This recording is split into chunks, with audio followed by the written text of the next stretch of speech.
Om Jnanatimirandhasya Jnananjana Shalakaya Chakshurunmilitam Yena Tasmai Shri Gurave Namaha.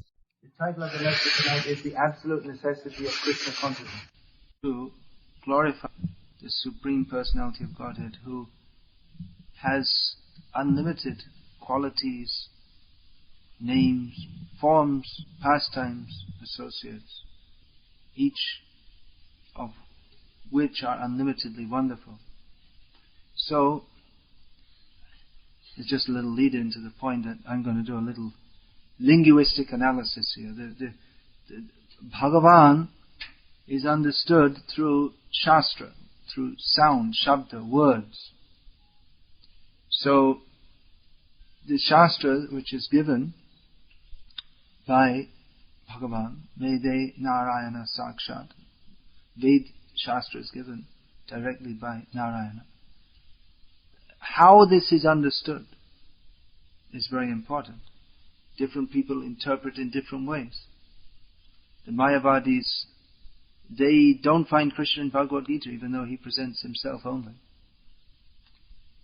And the devotees find Krishna in every word of Shastra. Vede Ramayane Chaiva Purane Bharate Tata Adav Ante Cha Madhe Cha Hari Sarvatra Giyate. All the Vedas, Puranas, Mahabharata, Ramayana, the only purpose, beginning, middle and end, is to glorify Bhagavan Hari, the Supreme Personality of Godhead.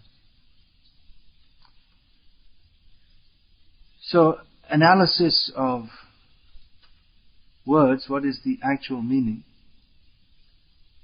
That is essential in understanding Shastra. And I bring this point up because that also goes on in any literary tradition.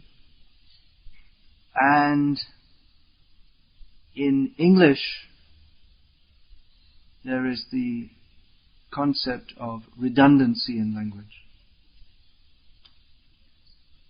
Just like if you say a tall giraffe,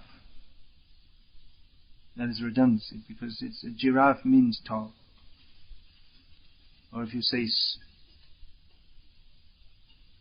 at least from our perspective, of course from giraffe's perspective, one might be shorter than the other, but if you say sweet sugar, the sugar is always sweet, so no need to say. Cold ice, ice is always cold. So, a common misuse which those who are taught English at school might be taught this is to say, for instance, it is very essential that, whatever it may be. To say very essential is a redundancy. If it's essential, then it means there's no more essential or less essential. Essential means fully. So, essential is a synonym of necessary. So, why do we say that Krishna consciousness is absolutely necessary? We could just say the necessity of Krishna consciousness, isn't it? Why the absolute necessity? Absolute means fully, and necessary means also it is a need, something that it's not just an option, but a need. We could say something is very desirable, because desirable means optional, but necessary means there's no more or less, it's 100%. Necessary means 100%. So why do we say absolute necessity? Is the word absolute here not a redundancy? Possibly. Let's consider this. First, then, to consider this, we should consider what is actually necessary for us. What are our necessities? We have bodily necessities. We require to eat. It is necessary that we eat. That seems fairly easy to understand, doesn't it? It is necessary that we eat. Why? If we don't eat, then we will become sick and weak and eventually die. So that is a physical necessity. then there are social necessities. For instance, even on a hot day, when one doesn't wear clothes to keep warm, it is still necessary to wear some clothes when going out in public. Otherwise, it is considered obscene. So, or if you go to work at Microsoft, if you come in stinking clothes that haven't been washed in 3 months, and you also didn't take a bath for the last few days, then that would be considered improper. You might even lose your job for that. Even if you're good at doing whatever you're doing, you might be fired for that, because it is a social necessity to conform to dress codes.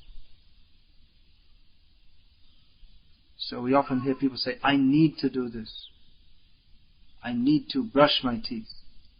So, alright, you need to do it. If you don't brush your teeth, then you have a bad taste in your mouth, and it starts to stink, and then your teeth start to rot. And so we need to brush our teeth every morning. These aren't necessities. So, what is the difference between the need to brush our teeth and the need to be Krishna conscious? What is the difference between the need to dress according to accepted norms and the need to be Krishna conscious? Difference between absolute and relative.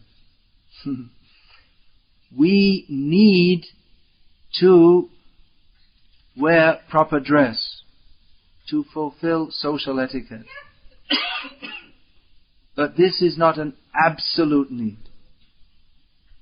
This is not the inner need or the one thing that is completely required under all times, all places and all circumstances. If we come in looking like a complete slob to work, we might get dismissed from our job.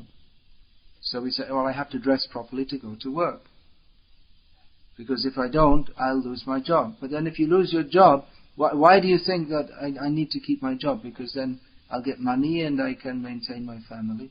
But if you do lose your job, you could still maintain your family by another means. Or even if you don't maintain your family, of course we don't recommend this.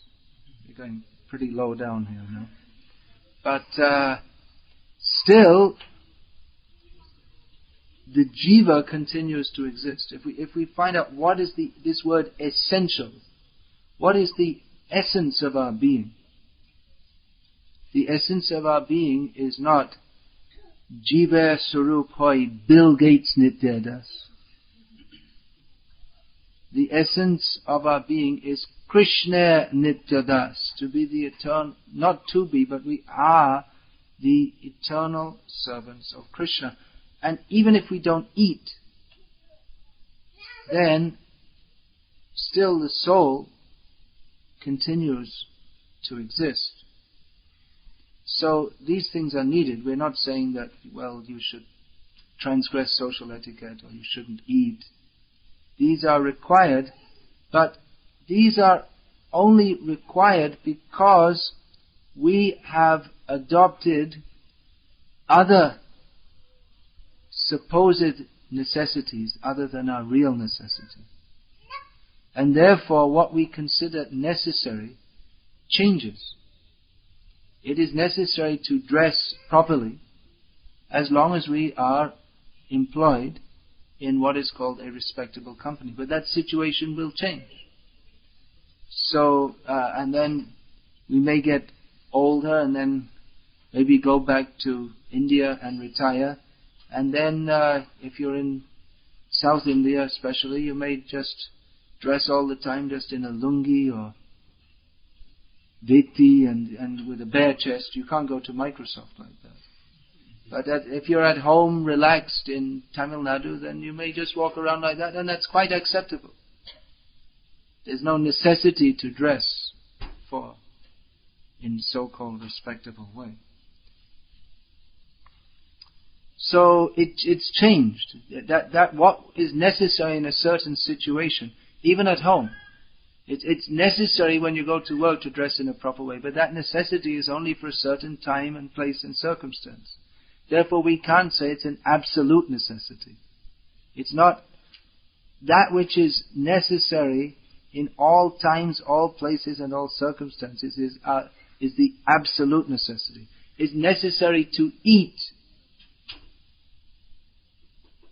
but not all the time. If we eat, now it's midday, we didn't eat anything, now it's necessary to eat. So then you eat. You eat 4 chapatis and little sabji and dal. Then if someone else brings 4 chapatis more, you say, well, maybe I could take 1 more. You take 1 more, you give another one. Okay. And then another 2.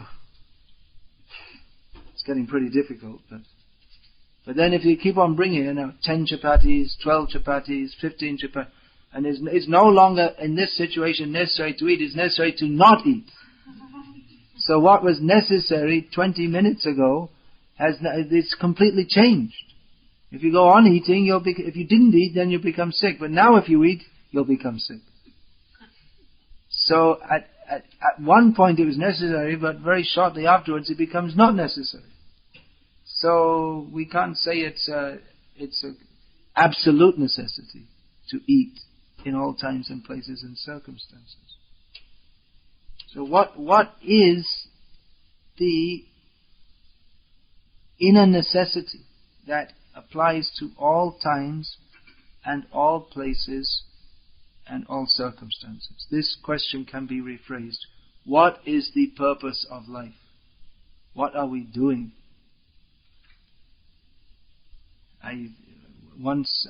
Many times I told this, it struck me so much. You can see this in the science of self-realization. There was one radio reporter came to ask Prabhupada. He came to interview him. And he asked Prabhupada, Mike Robinson, he asked him, what is the purpose of life? So I thought Prabhupada would say to understand God, or to perform austerity, or to make philosophical inquiry into the absolute truth. Prabhupada replied, to enjoy. I was surprised. And then Prabhupada explained, Anandamaya Abhyasat, that the absolute truth is by nature full of pleasure. And we, as parts and parcels of the absolute truth, are also by nature full of pleasure. So the purpose of life is to enjoy. Everything we do is for the purpose of enjoyment. Everything. That we go to work to get money so we can maintain our family, because we think that by doing so that will be good, we'll be happy by doing so. And therefore we find it necessary to dress properly and behave properly and do our work properly. So it's necessary, but this necessity is dependent upon another condition. It's necessary to dress properly so that you can maintain your job, so you can get the money, so you can maintain your family, and have a sense of responsibility, and then you feel happy. So at the bottom, if we go down, we'll find at the bottom of everything we do, there is the desire to be happy. Just if it's too cold, we may close the window. And that doesn't in itself make us happy, but that avoids the discomfort of cold air coming in. So all the time we're making different adjustments. Turn the light on, now turn it off. Everything, if we say, so we can see properly, so that we can move about, we do what we have to do, so that we can adjust our situation and this way become happy. So the bottom of everything is the desire to be happy. It is the need, the intrinsic need that we are all searching for is happiness. Everyone is searching for happiness, to put it simply. But we are attempting to become happy without knowing how to.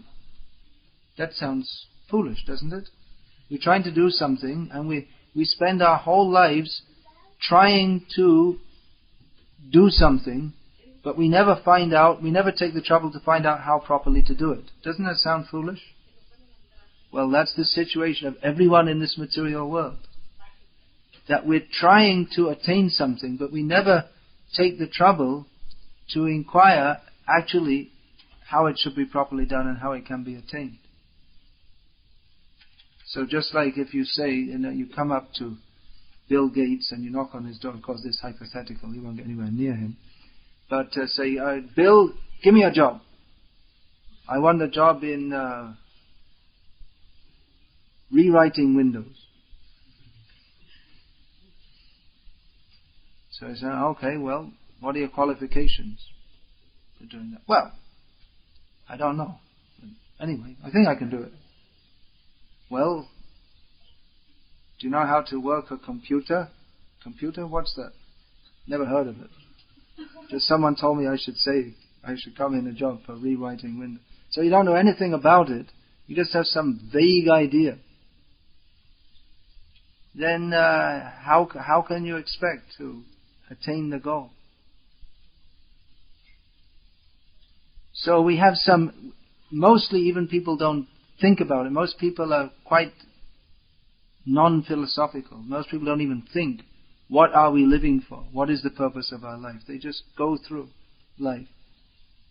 But if we were to stop and examine, we'd find that everything we're doing is for happiness. But then the question should come, everything. I mean, whether it's American society or Indian society, there is a lot of difference, isn't there, between life in India and in America. It's quite apparent when you go from one country to the other. You see immediately there's a difference in the whole way people think and act,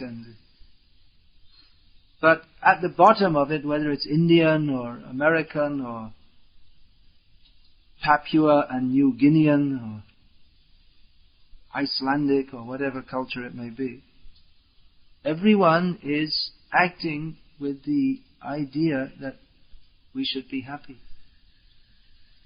Isn't it? At the bottom of everything. Most people don't think about it so deeply. Mostly people just presume that I should do what everyone else is doing, and that will make me happy. But if we stop to think about it, and we would see, it's quite apparent that people are not very happy. It's presumed that life in America should be better than in other places. We find many people, for instance, immigrating from India to America. Not many from America to India. We don't find advertisements in the American newspapers, study in Indian universities. Or now a few people are getting jobs there, but not immigrating. or we don't find people from America emigrating to Bangladesh, for instance. Or even to Russia, although people from Russia are coming to America. Why? Because it's presumed that by coming to America, life will be better. More opportunities to make money. That's the main thing. But then we see in America that if we examine the social statistics, so many murders, so many suicides, so many drug addicts,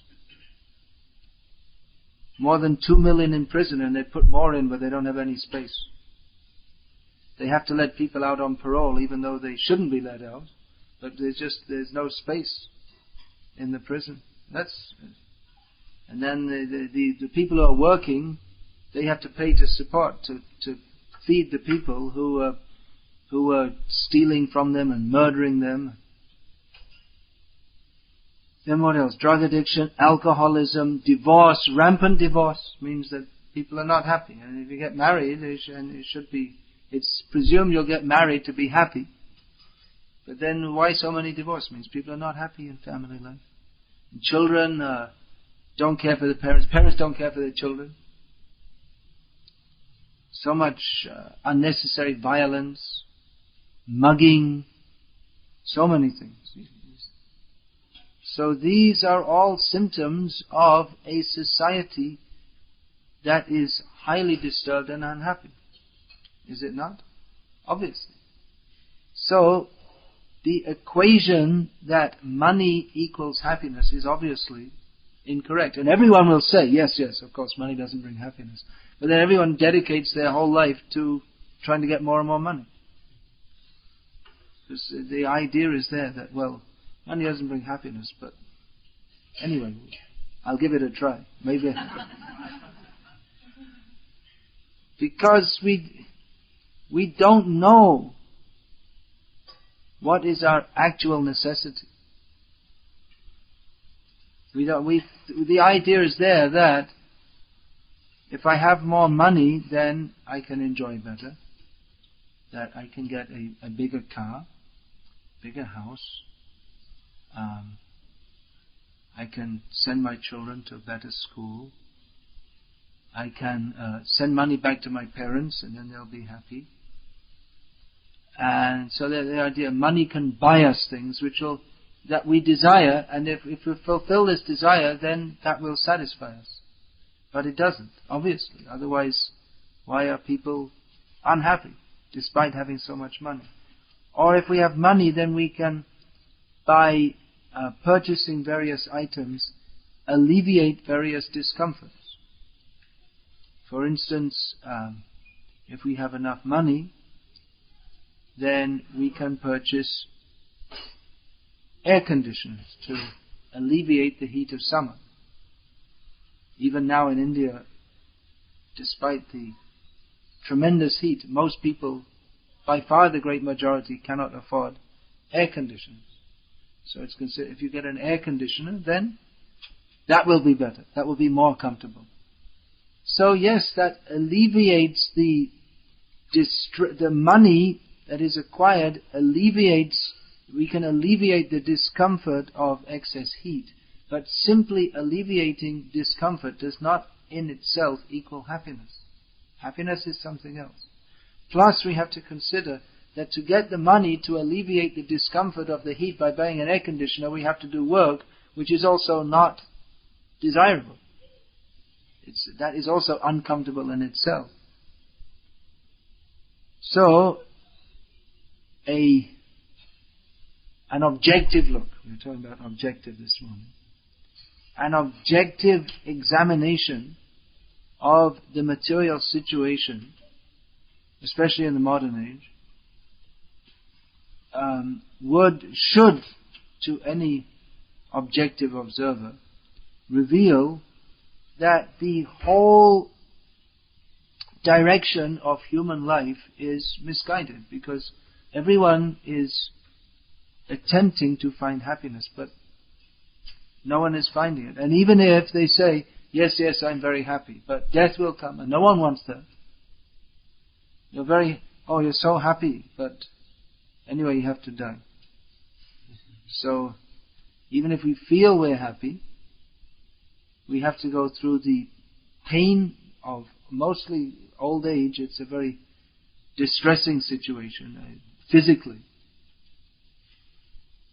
In America, to keep up the illusion of bodily happiness, they hide all the old people away. Once they get too worn down, then they hide them away. They put them in some home, forget them, and hope they die as soon as possible. And probably soon they're going to make it a norm that they're going to start killing them. Just like they kill unwanted babies, they're going to start killing unwanted elders also. That's coming. Not only talk, but they've started now. It's in Holland and in this country, in one of the states, they are now legalizing voluntary suicide. That if you're old and sick, or you have some incurable disease, then you can sign a piece of paper and the doctor will come and give you an injection, and that's it for this lifetime. So the next thing, now they bring in voluntary, and next thing it will be involuntary. Because what's happening is they have all these pension schemes, and then The people pay all the money into the pension fund, but the government spends it. So there's nothing in the pension fund. And the number of old people is increasing because the contraception and people are having less children. And so the people who are working have to, in future, not very long future, they're going to have to support a huge population of old people, plus the people in the prisons, plus the government workers, and there's hardly anyone working anything. And they have to support all this, so there's too much. How are you going to support them all? Better, my dear Father, we love you very much. Bye-bye. That's what it's coming to. What's the point of being... You see, he can't do anything, unproductive, completely useless, and we're simply spending money for him, and what's the use? It's rational, it's reasonable, and next thing it becomes ethical.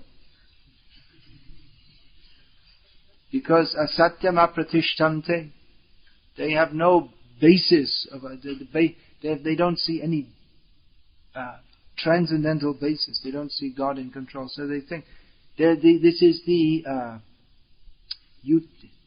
utilitarian ethic.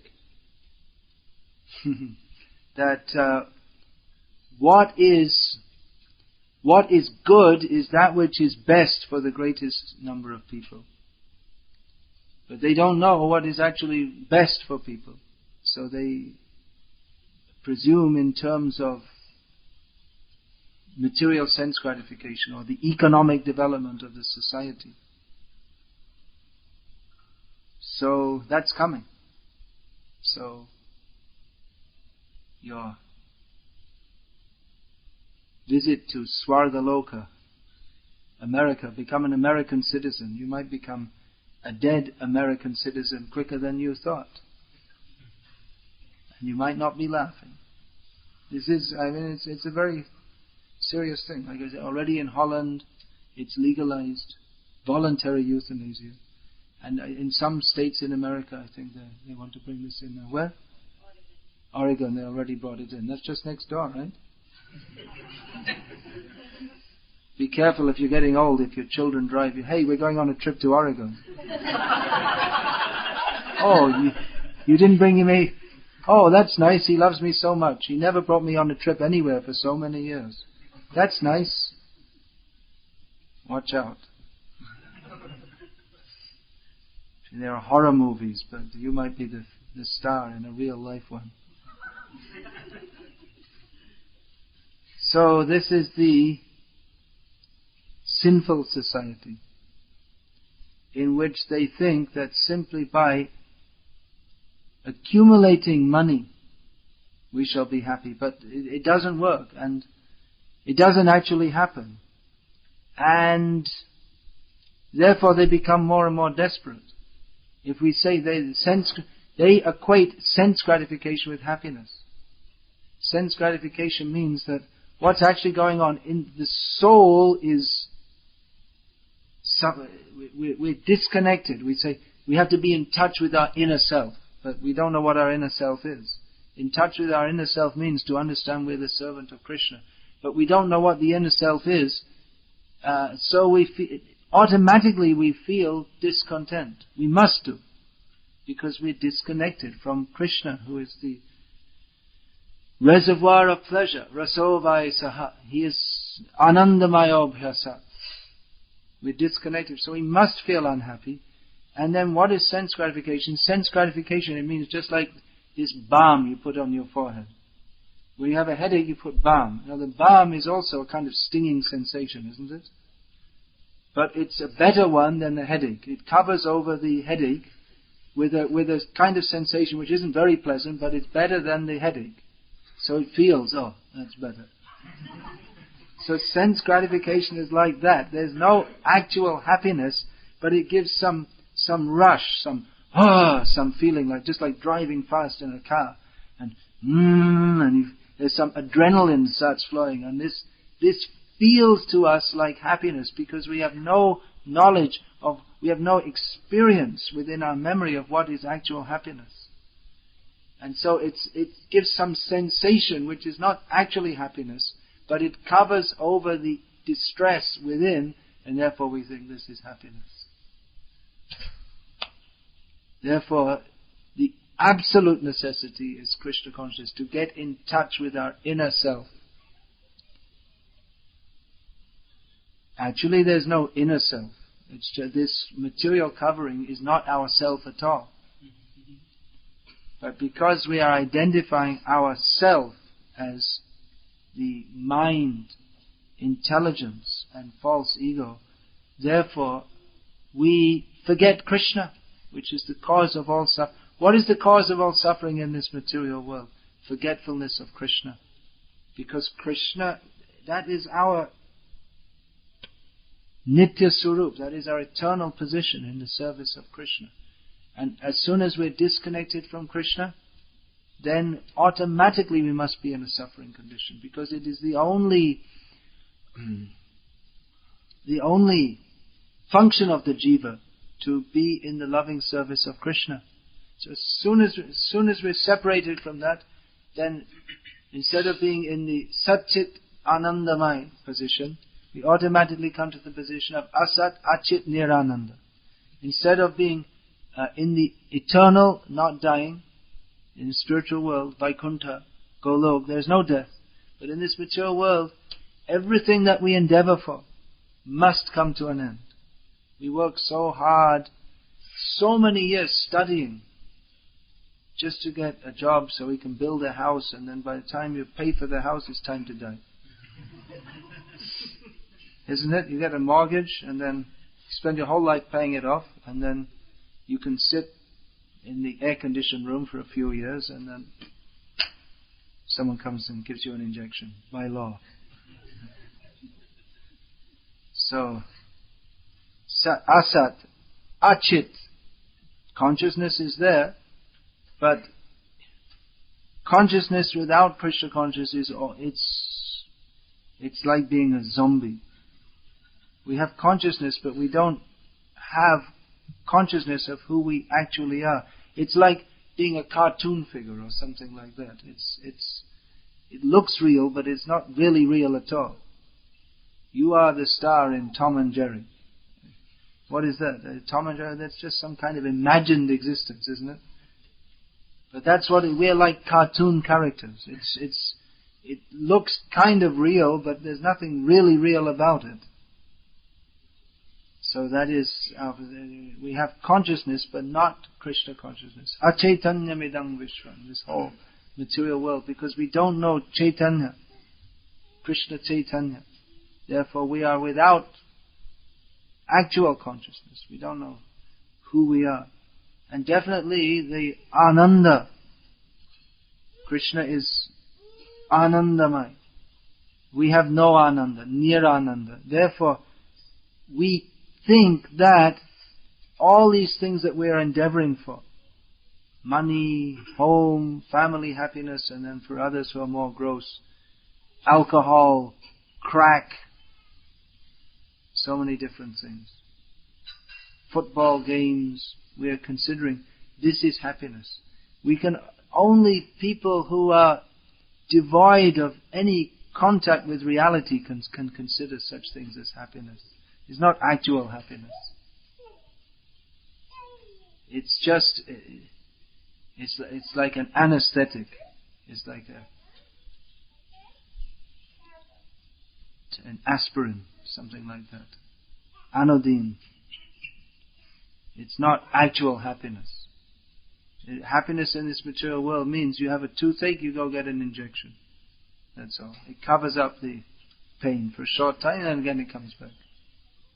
Or you have boils and you take some antibiotics, it goes away, and then it comes back in 6 different places. This is the happiness of material life. So, if we can accept this on the basis of Bhagavad Gita, of course, it's difficult for us to do so because we are in a different kind of consciousness. We're in a different kind of consciousness by which we are just like an addict. An addict, there's no reason with him. Crack addict. If you sit down to him, sit down and say, well, actually it's not very good. He might agree with you, but after a few minutes he's going to get up and take his crack anyway. Because he's controlled by his senses. His intelligence is not in control.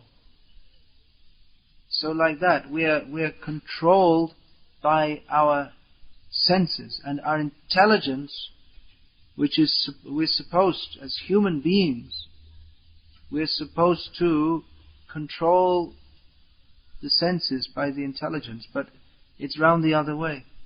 Our intelligence is influenced by our strong desires for sense enjoyment. And therefore we're like animals. Just like an animal, you can't reason with an animal. An animal only understands sensual impetuses. That just like a dog, you can train a dog that if you tell him sit, stand, and you train him how to do this, then you pat him on the head and give him a dog biscuit, and he feels happy. So he learns to do this, sit, stand. And then you hit him with a stick if the puppy urinates inside the house. This is all for uncivilized people who keep dogs in their houses, but it's an example. So they learn, I should not urinate in the house because I will get beaten with a stick if I do so. Now, he doesn't consider it's unhygienic or it stinks, but just if I do this, I'll get beaten with a stick. So he only understands in terms of his body and what he considers is beneficial for his bodily comfort and discomfort. No, there's no preaching Bhagavad Gita to a dog. But human being is supposed to have higher intelligence. But if a human being is simply on the platform of sense enjoyment, then he cannot understand these higher principles. Then he's just like an animal, and we see that the more this sense gratification is promoted in human society, that the less people are even able to think about such things. The ability to think about these things becomes very low. People may be intelligent. People have intelligence, for instance, how to write software programs and develop new features of hardware, but the spiritual intelligence to understand what is our position as Atma, that intelligence, this is blocked out by the desires for sense gratification. So this indulgence in sense gratification, which seems to us to be our necessity, just like for the crack addict, taking crack, it's not a question for him. He doesn't philosophize about it. It's just a necessity. If he doesn't get it, he feels like I'm going crazy.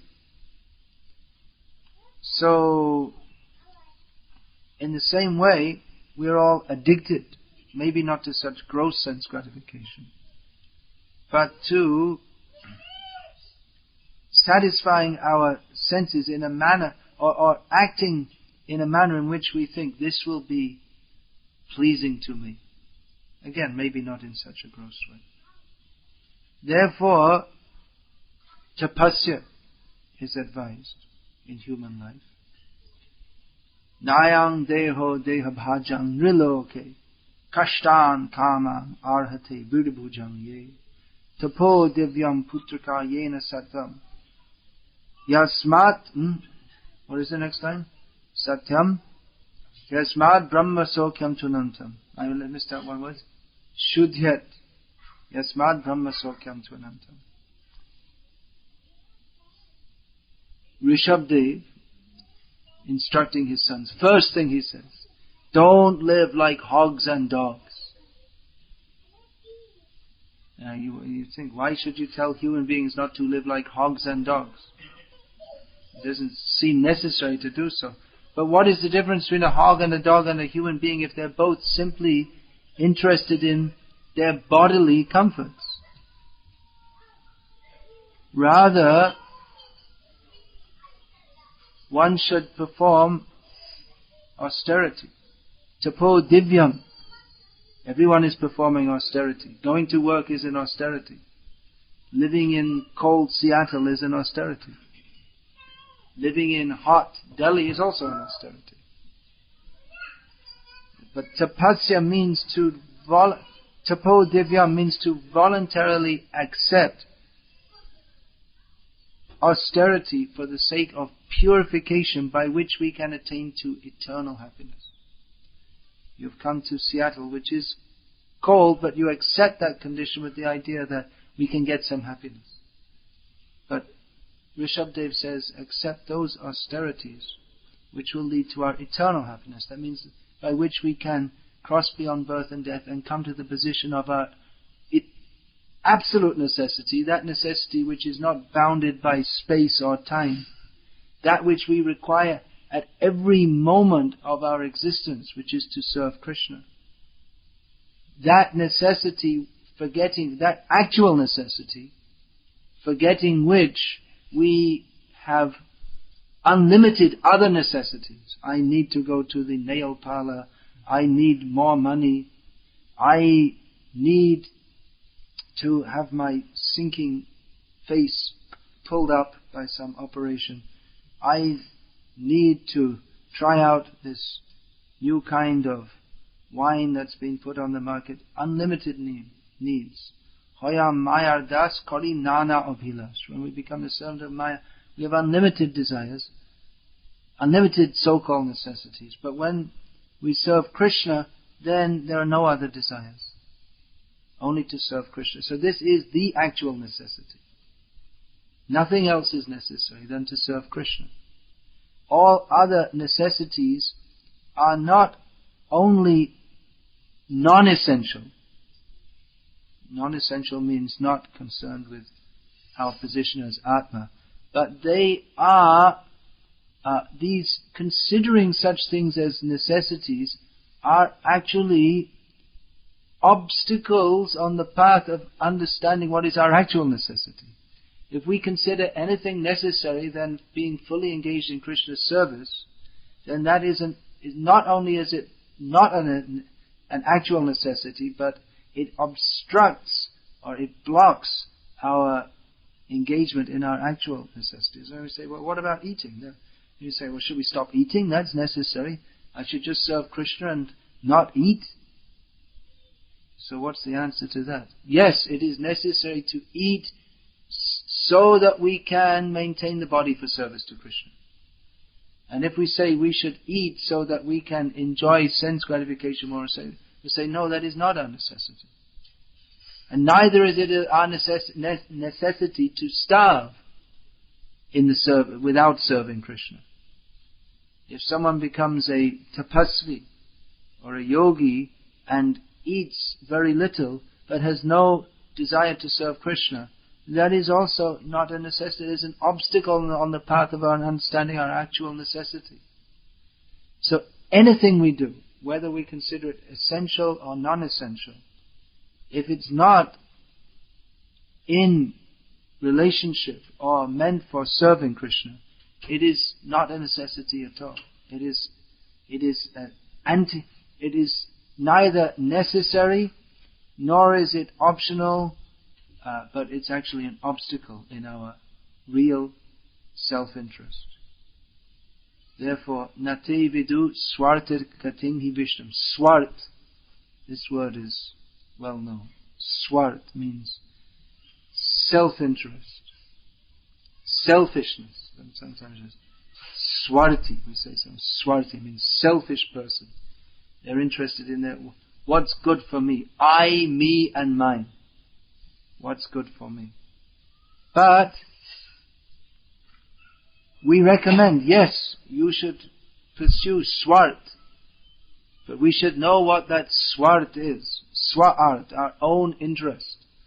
Our own interest is not to selfishly accumulate money, reputation, and so on, which are all temporary and meaningless. But our real swart is to serve Krishna. This is our real self-interest. It's not for Krishna's self-interest. Krishna is complete. Krishna is, whether we serve him or not, Krishna is served. He's not lacking our service. Lakshmi Sahasrashata Sambrama Sevyamana. Unlimited Lakshmis are serving Krishna. So Krishna doesn't need our service, but we need to serve him for our own self-interest. And failure to do so means simply that we are acting against our own self-interest in a manner that is so bad that it's considered suicidal. It's practically like killing ourselves. It's so opposite to our real self-interest to do anything which is anything else than surrender to Krishna. So what we're considering our self-interest is actually completely opposite to our self-interest. And therefore, the whole human society is galloping full speed in the wrong direction. And they consider this progress. Development, we were discussing yesterday. There's so much development going on in this area, isn't it? But what are they developing? If we see developing buildings, but they're developing Kam, Krodh, Lobh, Moha, Mada, Matsarya. More, and especially Lobh. More buildings, more money. Why? Then we can have more Kama. Fulfill our desires. But they're not happy, and therefore Krodha. They become frustrated and angry. From Kama comes Krodha. From desire comes anger.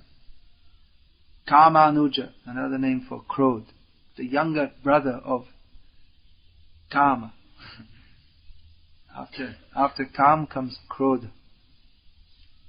So, people don't understand these things. The absolute necessity. They think, Krishna consciousness, well, if you like, you can do. Nothing wrong.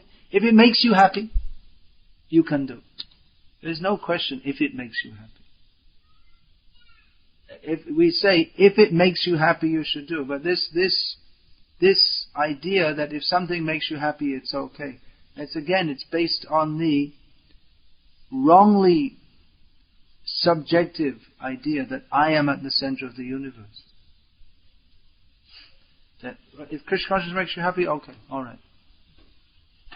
And if drinking beer and going to football games makes you happy, alright.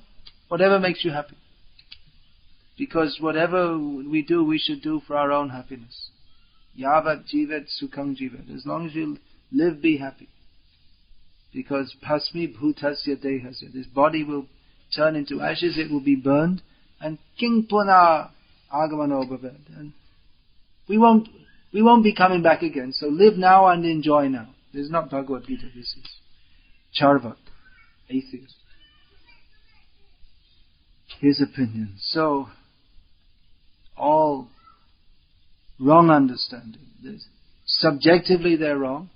And even though they pride themselves on being objective, they're also objectively wrong. Because they're so proud. Yes, I want to understand everything objectively. If we're actually objective, then we should see that we're suffering so much. But they're not objective, actually. They start off with subjectivity, that I am the center of the universe, and then they attempt to pile some objectivity on top of that. But they don't see that their basic concept is subjective in the worst possible way, thinking that Ishvara aham bhogi. So objectively we can understand that we're suffering in this material world, if you're actually objective. Then how to understand, how to come out of this suffering position, that we cannot find simply by investigation. We have to hear from those who know. Srila Prabhupada, he, coming to the Western world, he presented Krishna consciousness in a manner different in many ways to previous preachers who had preached in India, because traditionally in India people have faith in Shastra, not in the West. So how are you going to preach Krishna consciousness?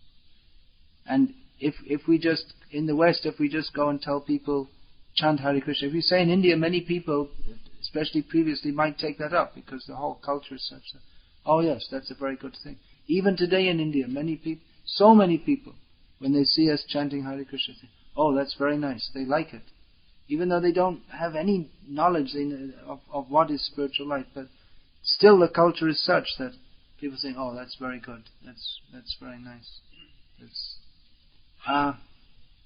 But in the Western world, people don't have any inherent appreciation of that. Let alone take it up. Why should they take it up? They have the idea that we should study everything objectively. So Prabhupada, he addressed philosophically the American or Western psyche by repeatedly making the point that we are thinking that we can be happy by controlling our situation, by building houses, building cars, and so on and so on. But we don't see, we are not the controller, we are controlled. Everyone has to admit we are controlled. We cannot control death. When death comes, we cannot control. When we have to pass stool, then we cannot control. We have to go. Maybe we can control, but sometimes we can't. And without even desiring, it comes out and we're thinking, I'm the controller. When we have toothache, we cannot control. We can go to the dentist. If you get a toothache in the middle of the night, then you either have to pay a hell of a lot of money. Even in the daytime you have to pay a hell of a lot of money, and at night even more, if you can find a dentist. Or you simply have to suffer. Neither way you find it desirable. Both ways suffering. So we are not the controller. Prabhupada pointed this out again and again and again. We are not the controller. We have to accept that we are controlled. And that was the beginning of Prabhupada's preaching. We are controlled. And who is controlled? Why we are controlled? Why, despite our endeavors to be happy, we are not happy? So in this way, roundabout way, or we could say logical way, Prabhupada presented. So if we can accept all these points by the inherent piety that many Indian people have, especially in India, many have, not all. If we can, without going through so many different logical points, and if we can simply accept Bhagavad Gita as it is, then we can immediately come to the position of understanding that we are meant to serve Krishna, and this is in our self-interest. Of course, we shouldn't just accept it blindly. Krishna spoke Bhagavad Gita, and all the acharyas have explained that, so that we can understand with our intelligence. Because if we don't understand with our intelligence, then again we'll be pulled by the senses. Indriyani paranyahur indriyebhyo param manaha manasastu para buddhe yo buddhe paratastu saha. The intelligence is next to the soul, is higher than the mind, is higher than the senses. So if we don't, with our intelligence, understand Krishna consciousness, if we just take it out of sentiment, then we may find that, yes, now I like Krishna consciousness very much. And then some problem comes, now I don't like it. If it's just based on what I feel I like, then it may be here today, gone tomorrow. Therefore we should understand with our intelligence that instead of being like a monkey that just acts on the basis of what he thinks he likes moment by moment, we should use the intelligence to take instruction from Krishna to understand what is our actual necessity, which in most cases will not be synchronic with our relative necessity. In many cases, just like we have, we feel the desire to eat, well, that's dovetail that yes, we need to eat because we need to maintain the body to serve Krishna. But many times we find just like, well, now I need to get up in the morning, but actually I'd rather sleep. So, for Krishna consciousness we have to rise so we can chant Hare Krishna. But we may think, well, I like to just... anyway, I already slept 7-8 hours, but I like to sleep some more. And then we make a habit of it, and then our Krishna consciousness is gone. And we become addicted to more and more sleeping.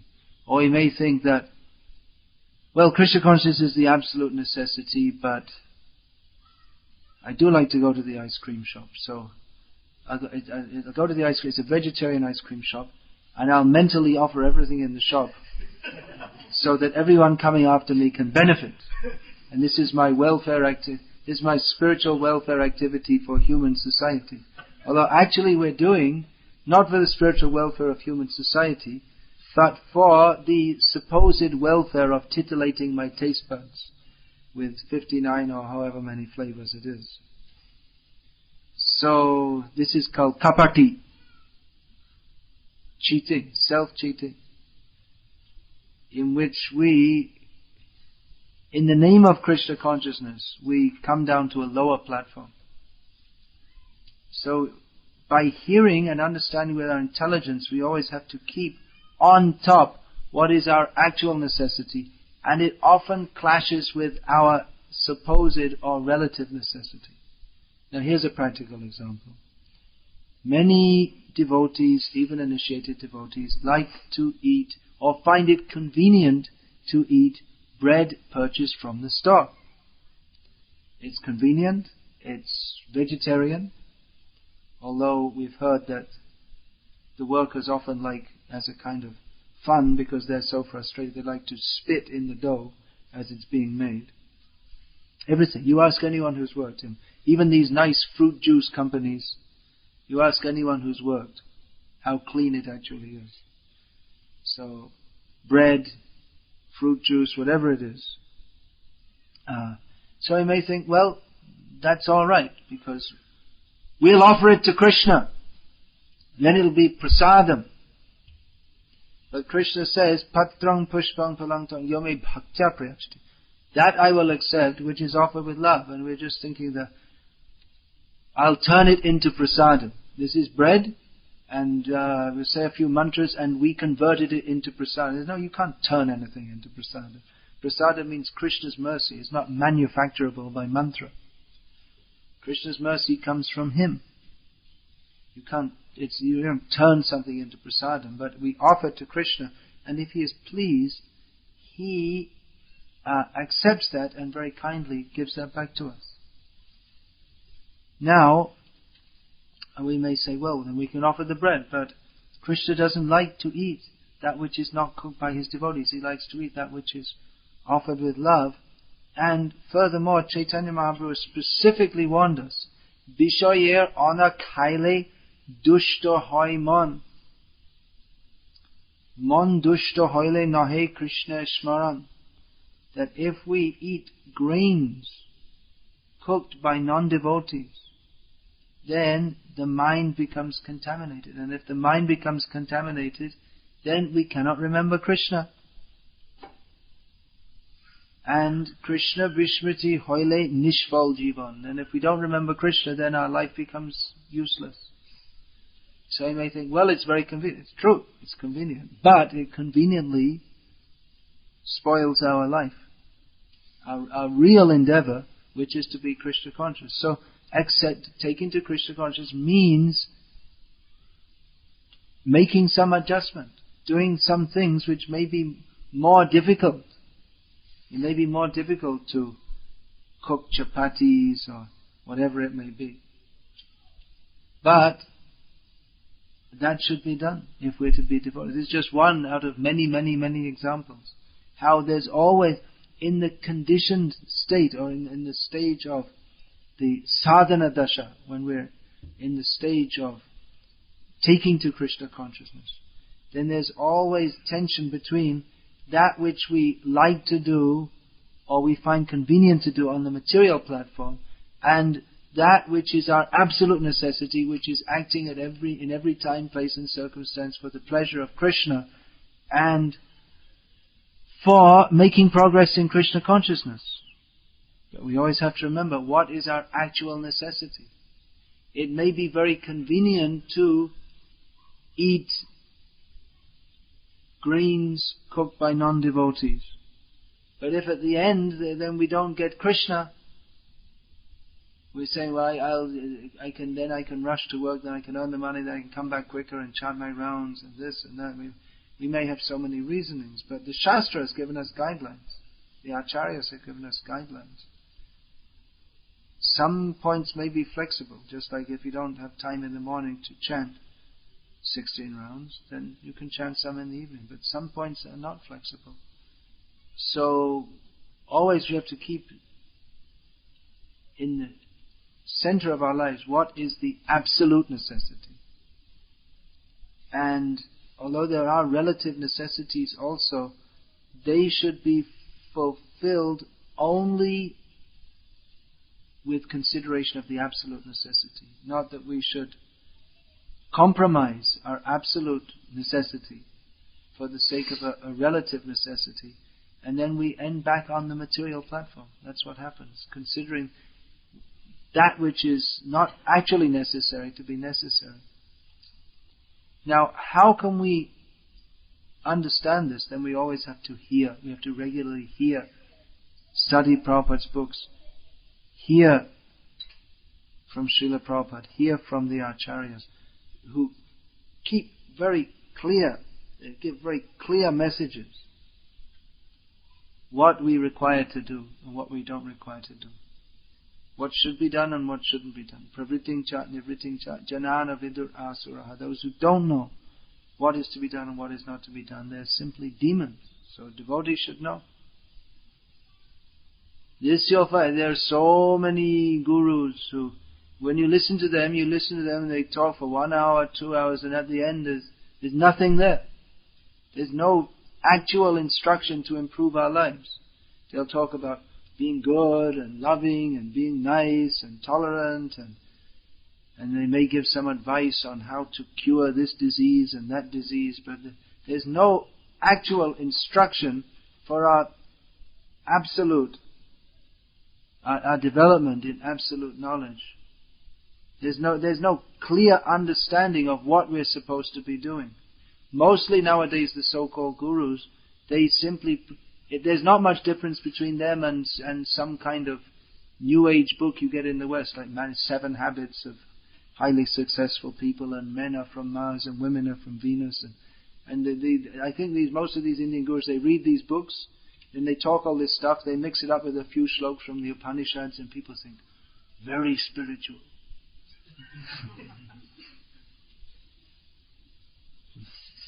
But it doesn't fulfill the purpose.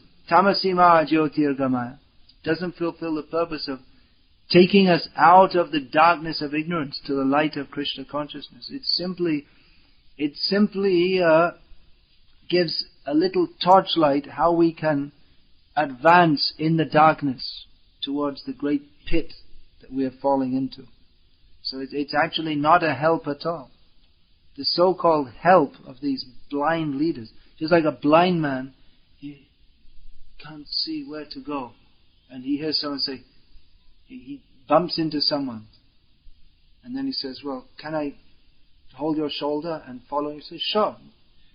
But he's also blind. Then he falls into the ditch and says, you're leading me. I'm also blind. He's pretending that he can see. Athayathandai rupaniyamānasti pishatantram urudam nibandha.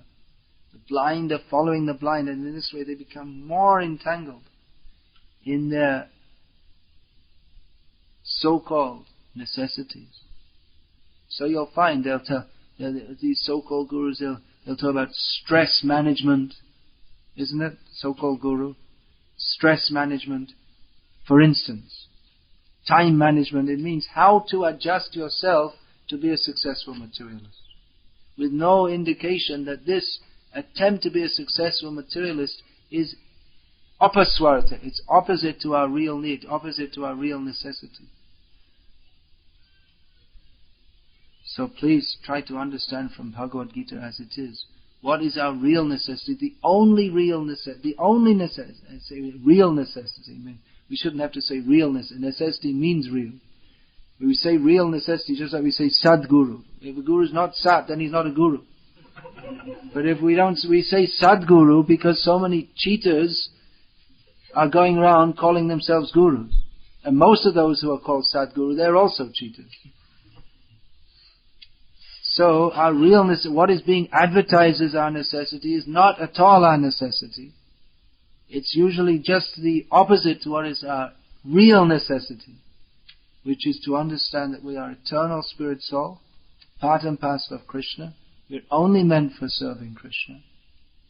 This is our only real necessity, and everything that we do, everything we hear, everything that we speak, everything that we think, everyone we associate with, all endeavors at every moment should be focused on developing this consciousness that I am an eternal servant of Krishna. Hare Krishna. Any question about this? Maharaj, you were telling about not buying the bread outside. So we have like so many foodstuffs which we buy, like oil and ghee. And then we don't know the consciousness of the people who are making. Yeah, it's better that we take from devotees, but especially cooked grains. What happens is, in the cooking process, the consciousness of the person cooking, especially grains, enters, and also the karma is shared. Karma is transferable. So, but especially the consciousness, the contaminated consciousness. Can you not feel the difference in your consciousness? If you're regularly taking prasadam and then by chance, I myself traveling, preaching in different places, sometimes in certain circumstances I've taken food eaten by non-devotees, and you can immediately feel the difference in consciousness. Isn't it? If you take prasad cooked by devotees, or if you take food cooked by non-devotees, doesn't it you immediately feel in your consciousness? You don't want to eat, actually. Even if it may be very nicely prepared, you feel dirty by eating it, because that consciousness is there.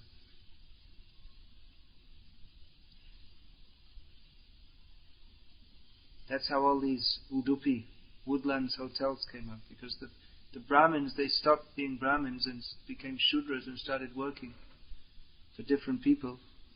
But they still wanted to take food only cooked by Brahmins. So the Brahmin hotels came up. Still in weddings they have so-called Brahmins cooking. Because the idea is that it should be pure. But then the Brahmins who are cooking, they're also... What is their consciousness? There's not much benefit. Even in Brahmin hotels. You don't get here, I don't think. Brahmin hotels. That's an attempt to keep it pure. But that's also degraded. Even previously, many Brahmins they wouldn't even take from their wife's hands anything cooked. Swapaki. They cook and eat themselves. Cook and then offer to the Lord and eat. They were so strict. Nowadays, everyone's just going here and there. The tongue. Always need something for the tongue.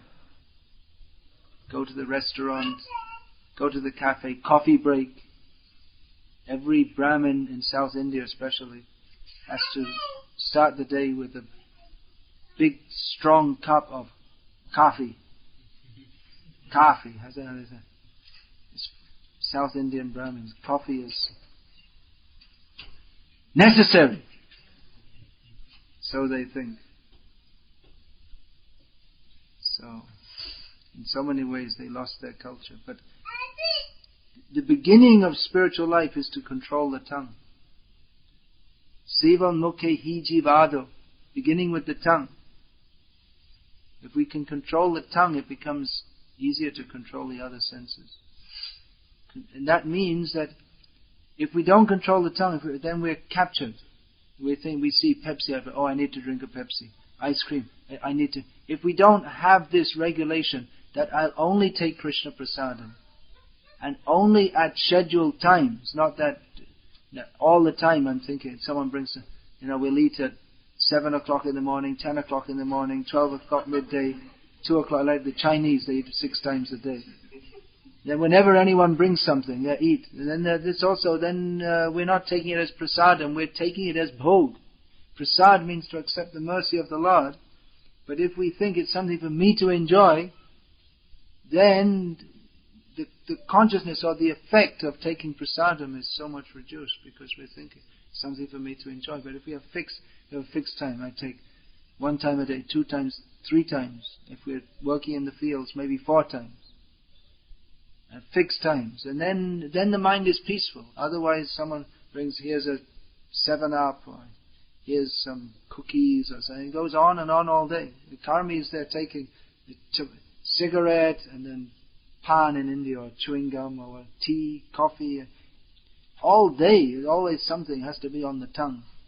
This way, constantly titter. And then if you don't have that regulation, whenever you'll see ice cream shop, advertisement for this, and all the time. So the tongue is out of control, and all the senses are out of control. So beginning with the tongue, we have to control. So take Krishna Prasadam only at regulated times, and this way the mind becomes peaceful and purified by taking Krishna Prasad in the spirit of serving to Krishna. We take this as accepting it as the mercy of Krishna, and we take this so the body may be nourished for His service. That's all. And certainly Prasad is enjoyable, but not enjoyable in the manner of a non-devotee, that this is something that for me to enjoy, but rather in the spirit that, like that, we have to nourish the body for the sake of serving Krishna.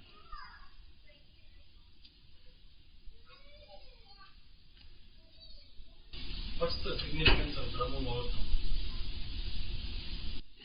It's not exactly significant like a symbol, but Brahma Muhurta means that time of day which is most conducive for spiritual realization. The atmosphere is such. At certain time of day, during the daylight hours, the mode of passion, Rajagun, is very strong. And at night, in the evening and most of the night, then the Tamagun is very strong. That's when people sleep, or then when this is the time when, if you go downtown, you'll find people drinking, and it's time for prostitution and all these sinful activities. So early morning, the mode of goodness is very strong. It's meant for Brahma, for spiritual activities. Therefore it's called Brahma Muhurta. That time especially. Spiritual activities should be performed at all times, but especially at this time. The atmosphere is such that it's more favorable. So we should rise early and chant Gurvashtak. What's that verse? Srimad Gurvashtaka etaduchai Brahme Muhurte Patati Prayatnat. How's the verses? Saeva Vrindavananata Sakshad. And I forgot the last line. Sevaiva Labhya. And the last 2 words mean after giving up the body. So the Vishwanath Chakravarti Thakur gives the benediction that whoever during the Brahma Muhurta loudly recites this Gurvashtaka, then after giving up this body, they directly attain service to Krishna in Vrindavan. That's significant, isn't it?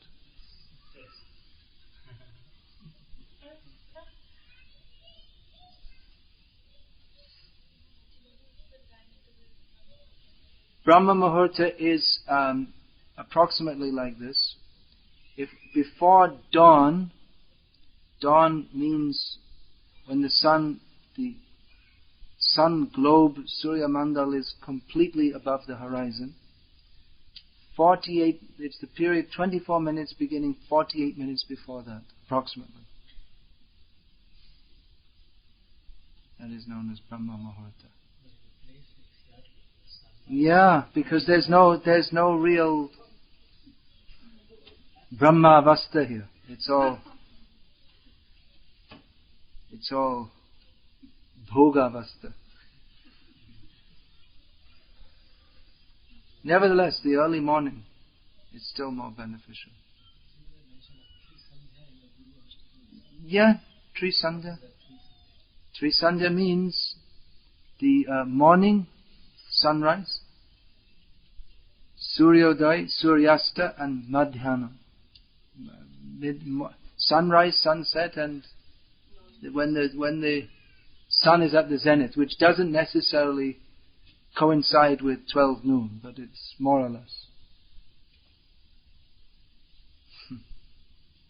Madhyana literally means in the middle of the day, middle period of the day.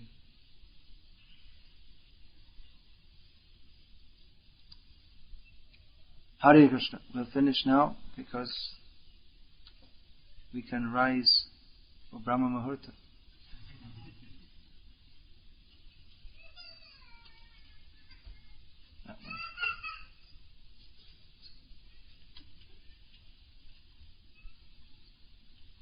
I think many of you have seen some of the books that I've been writing. Those that haven't may like to take. I request you to take, as this is my main service in Srila Prabhupada's service, writing books in furtherance of his mission. And as many devotees are telling me, these books are very much helping them in understanding and practicing Krishna consciousness. This is a beginner's guide to Krishna consciousness. Wait a minute. Do all of you have Bhagavad Gita as it is? Who has in their home? Please raise your hand. Who doesn't have yet? Someone doesn't have. Narayan can make sure he gets. Everyone should have this. So this is a beginner's guide. Yeah, you can see. How much you charge for them here? $10. Donation. What are other things you can spend $10 on? How much is a can of beer? You wouldn't know, I suppose. Cup of coffee in India on the train now is 5 rupees. Probably by the time I go back it'll be 6 or 7. $5 here for a cup of coffee. Woo! So 2 cups of coffee. What's better, 2 cups of coffee or 1 Bhagavad Gita as it is? Is there any question? Most of the people in America would say 2 cups of coffee. It's a chance to become fortunate. Take Bhagavad Gita as it is. This is a beginner's guide to Krishna consciousness. Practical guide to how we can practice Krishna consciousness in our lives. A message to the youth of India. Why the youth of India should take to Krishna consciousness. It also applies to the older people of India. At least because they'll all be having youth as children. Their children will become youths in due course of time. Sri Chaitanya Mahaprabhu. People should know who is Sri Chaitanya Mahaprabhu. So here, in summary, is described Sri Chaitanya Mahaprabhu. You can learn about his different leelas and teachings. This is the story of Vangshidas Babaji, a great Vaishnava saint, and Rasikananda. Also, there's so many great Vaishnava saints. So their stories are being told. This is especially those who are inspired by or like to engage in preaching activities. He's a great preacher. He even made a mad elephant who was sent to kill him. He tamed him and made him a devotee. And initiated him and sent him out to preach. And he was preaching among the elephants. And made them all devotees too. So you should go among the Western people also. And give them Prabhupada's books. And in this way you can help to spread Krishna consciousness here. My memories of Srila Prabhupada. Many devotees, they always used to ask me, did you see Prabhupada? Did you hear what he said? What did he say? It's described in here. I thought many devotees are asking this, so good idea, I'll put it in a book. Jai Srila Prabhupada, this is glorification of most merciful Srila Prabhupada.